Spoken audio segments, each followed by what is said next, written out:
President Biden Yellen sued by U.S. government's workers union, and it wants the debt ceiling statute to be declared unconstitutional.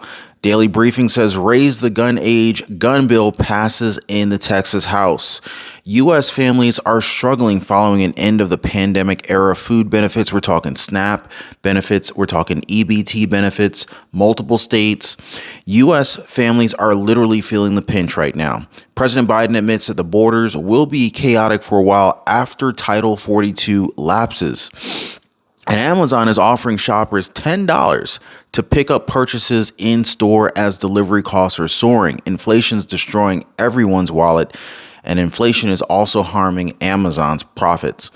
President Biden says that he's considering 14th Amendment to avoid default. So listen up, folks. In less than 48 hours, we could very well be seeing one of the largest shifts in our country that we've seen in the last 50 years. So we're going to discuss that, and we're also going to talk about the states that are likely to be impacted the most. And so if you're new to the channel, please do your boy a favor, go ahead and subscribe to the channel and drop a like for the video. I really do appreciate that. So let's go ahead and get started. So Yellen, Janet, President Biden, these guys are up for getting sued.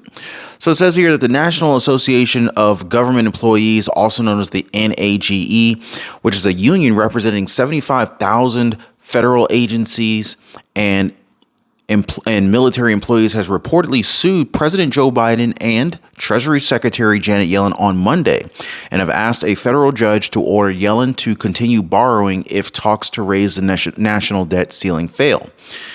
So essentially what happened here is that the NAGE has asked in the lawsuit that the debt ceiling statute be declared unconstitutional as a violation of the separation of powers and obligation to pay America's debts.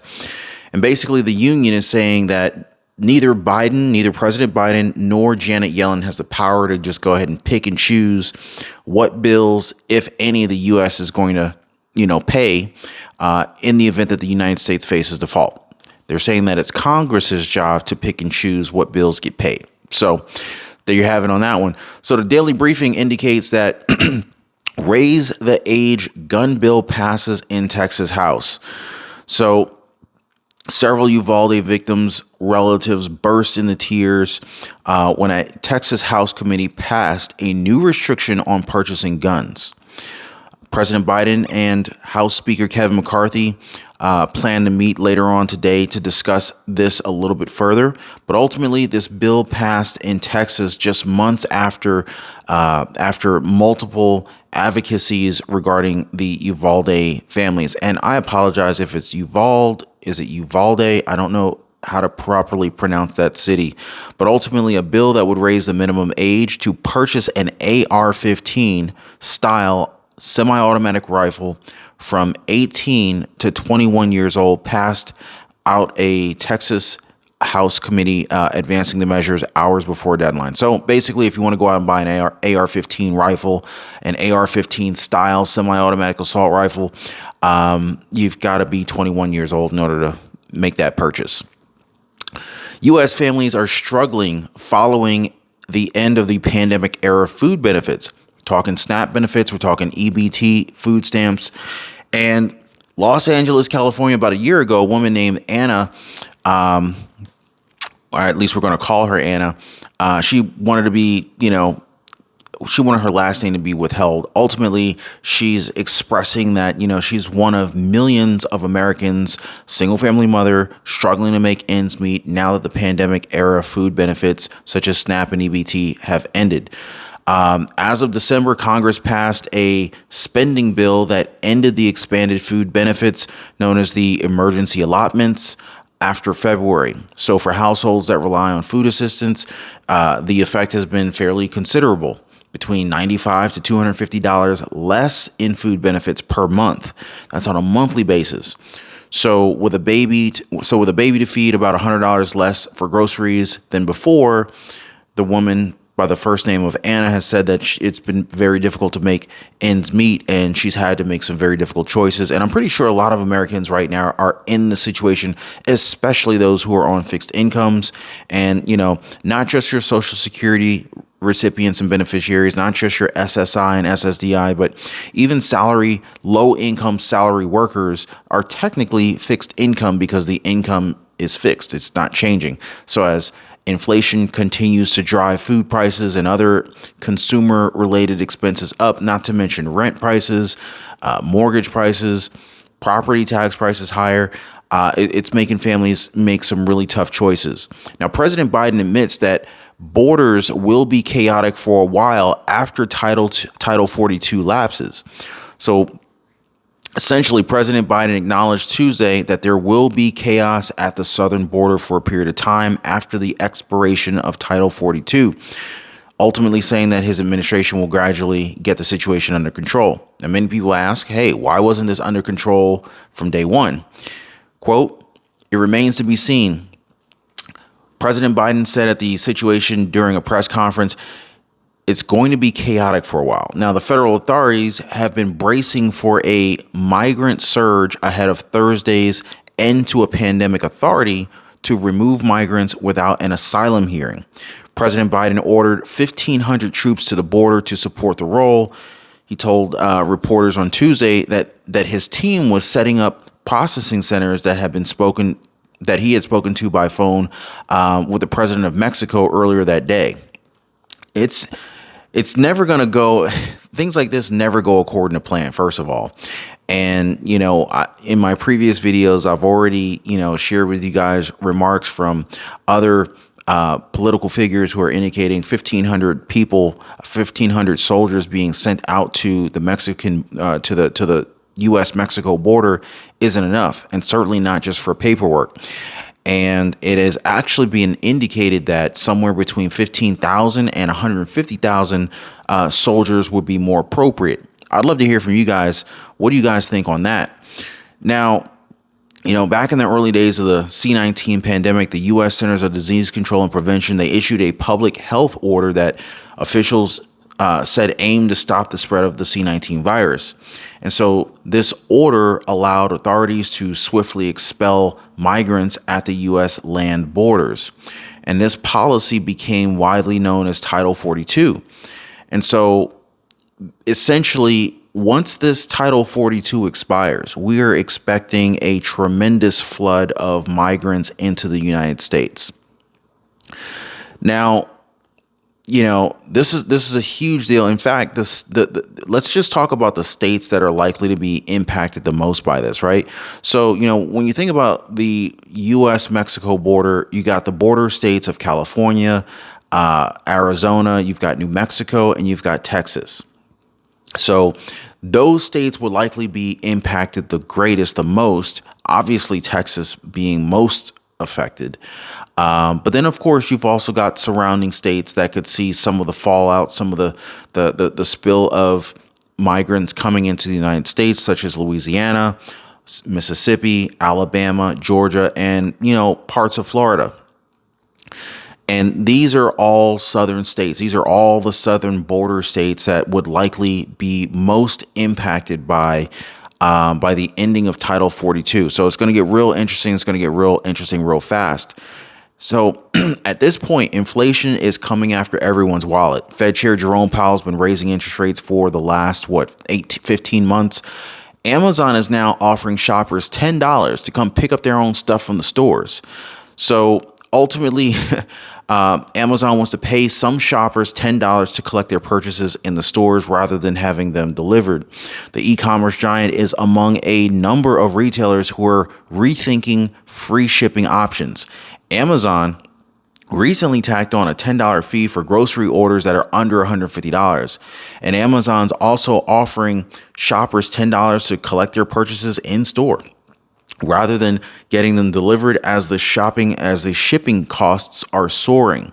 We've heard obviously fuel costs are higher, shipping costs are higher, but the truckers that are delivering these items, they're getting squeezed too. I'm hearing reports that, truckers are having to shut down their businesses. Owner-operator truckers are shutting down because the load rates that they're being offered are just not even covering their expenses. So it's like, why drive a trip that's going to cost you, why take a trip at a rate that's going to cost you money. Like, you'd be better off staying home. So I understand, but at the same time, it's unfortunate because there's a lot of mom and pop businesses that are running these trucking operations, driving 18 wheelers. Anyway, so a number of Amazon Prime subscribers who pay a membership fee to have free shipping have received emails promising $10 to pick up their orders that cost $25 or more at pickup points like Amazon Fresh, Whole Foods, or Kohl's. So, maybe this is a fairly, depending upon where you live, if you live near one of those different retailers, and you happen to have the Amazon Prime, if you receive one of those emails, might be an easy way to kind of pick up $10 if it's not too inconvenient for you. President Biden said that he's considering the 14th Amendment to avoid default. So Biden has ultimately pushed back on some of House Speaker Kevin McCarthy's characterizations of their hour-long meeting over the debt ceiling and contradicted a couple of statements that the White House had made about his positions. Quote, "We agreed to continue our discussions and we're going to continue to meet on Friday. In the meantime, our staff are going to meet today and daily meet now and then." He went on to say, "I made clear during our meeting that default is not an option." Well, folks, that's very good news. He's saying that default's not an option. I'm not going to feel all that comfortable until I see it confirmed. We need both the House and the Senate to pass this thing, and we need President Biden to go ahead and ultimately sign off. So we've already received warnings that the Social Security Administration would likely sustain a drastic budgetary cut if ultimately House Speaker Kevin McCarthy gets his way. Can Social Security really afford to take a blow like that? And I defer to my, retirement community here, whoever's, in the audience who's either receiving Social Security, SSI, SSDI. Let me know your thoughts on that.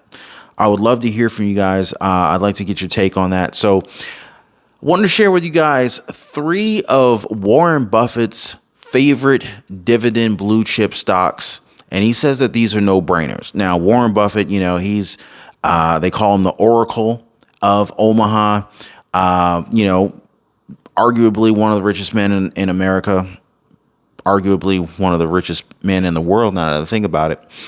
But anyway, at the annual Berkshire meeting, Buffett told investors a recession is coming and a year of negative earnings growth. So prepare. Well, man says to get ready for what's coming down the pipeline. Might be a good idea to do so. So Warren Buffett's favorite stocks represent world beater companies that will almost certainly survive and thrive this coming economic recessionary downturn. So, let's just kind of go into what Warren Buffett seems to think is where we should be putting our money, right? So basically, Warren Buffett says that he's got 3 of his favorite blue chip stocks that are literally no brainers. And the first thing I want to ask you guys is, if I told you that banking stocks were where we should be investing our money, what would you say? I know, Ron, I know what you're going to say. You're probably going to say something like, well, we did just see multiple bank failures on the back of, fairly aggressive rate hikes coming from the Federal Reserve. We've seen Silicon Valley Bank collapse. We've seen First Republic Bank collapse, Signature Bank collapse. PacWest is looking rather shaky right now.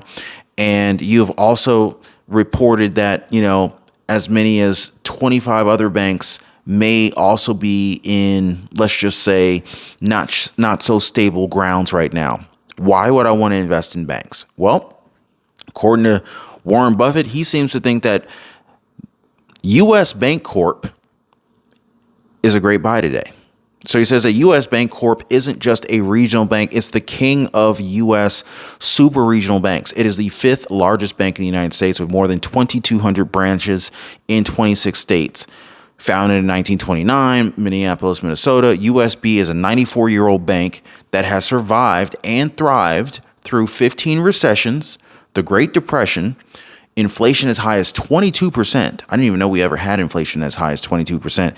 Interest rates as high as 20%, 23 bear markets, and the great financial crisis, during which it remained profitable, mind you. So, according to Morningstar's estimate, U.S. Bank is Morningstar's lowest risk regional bank recommendation with the lowest risk of a bank run. Interesting. So he goes on to say that USB was mostly downgraded over reduced capital reserves courtesy of buying California-based Union Bank at the end of 2022. Moody's downgraded USB from its equivalent A+ stable to an A stable, still pretty stable, and it's got a bankruptcy risk, which is up from 0.6, and it's currently sitting at 0.66. But I think that's pretty low. So USB is expected to keep growing its dividend steadily throughout the recession and potentially deliver 141% total returns within the next 3 years. Buffett, and it says here, Buffett like 39% annual returns, about 7x the S&P consensus. So that's a bank stock. Surprisingly, Buffett is recommending bank stocks. And, he always says, he likes to be greedy when others are fearful and fearful when others are greedy. And I think that most Americans right now are probably pretty fearful of the bank stocks, and, not surprisingly so. Now, the next stock on Warren Buffett's recommendation or, shopping list, he says, is Bank of America, the second largest bank in America. Okay. So he says, why is Bank of America a great buy today? So Bank of America is the second largest bank in the country and one of the 11 bailout banks that the United States government asked to join together to deposit $30 billion into First Republic Bank in an attempt to rescue the bank. Note that all three of today's recommendations were rescue banks, meaning that they are not just struggling. Meaning that they aren't just not struggling. They're so strong that the U.S. government asked them to rescue FRC. Now that JP Morgan Chase bought FRC, each customer is getting deposits back. It's a very good sign. You wouldn't want to be a account holder of one of these banks and not being able to get your deposits, your account value back. BAC, also known as Bank of America, actually saw deposits go up during the early stage of the regional banking crisis as companies raced to move deposits to money center mega banks. $16 billion in the first week alone went to Bank of America. Talking some big boy numbers here. So once the recession is over, analysts expect Bank of America, ticker symbol BAC, to return to steady growth. The dividend is expected to keep growing steadily through the recession. If Bank of America grows as expected through 2025, it could nearly double and even deliver 27% annualized returns. It's a very convincing argument here. About 4x the S&P consensus, Buffett-like returns with a blue chip bargain hiding in plain sight is what he says. So the next one on the list is Bank of Mellon, the global king of custodial banks. So let's talk about BK. Why is BK, Bank of America, Bank of Mellon, a good buy today? So BK is the world's largest custodial bank, the bank where Vanguard, BlackRock, and Fidelity keep your investment assets. All right. This is what they're saying. $44 trillion in assets under custody, approximately 10% of the world's net worth. BK was founded by Alexander Hamilton, founding father and the first U.S. Treasury Secretary in 1784. They got some history on this bad boy. Over its 236-year history, it survived and thrived through, get this, guys, 48 recessions, 15 depressions. I didn't even know we had 15 depressions. The Great Recession, 11 banking panics and crises, 22% inflation, 20% interest rates, World War I and World War II, a flu pandemic that wiped out 5% of humanity, and 141 bear markets since 1792, according to BAC. This AA stable bank has a 0.55% chance of failing in the next 30 years, according to S&P. And if it ever does actually fail, the world has ended, leaving the living envy the dead, and money is the least of our problems. Well, pretty much they're saying if anything can take out that bank, money is probably worthless, and that's the least of our worries at that point. Drop me some comments, guys. Drop me a like if you made it this far in the video. Let me know what you guys thought about today's video and the topics that we covered. If you made it this far, also consider subscribing to the channel. And if you really want to support the channel, go ahead and share this video with a friend. I look forward to seeing you guys on the next one. We're going to make it through this, guys. Let's keep our chins up, keep our heads up, and stay positive. I'm going to see you on the next one.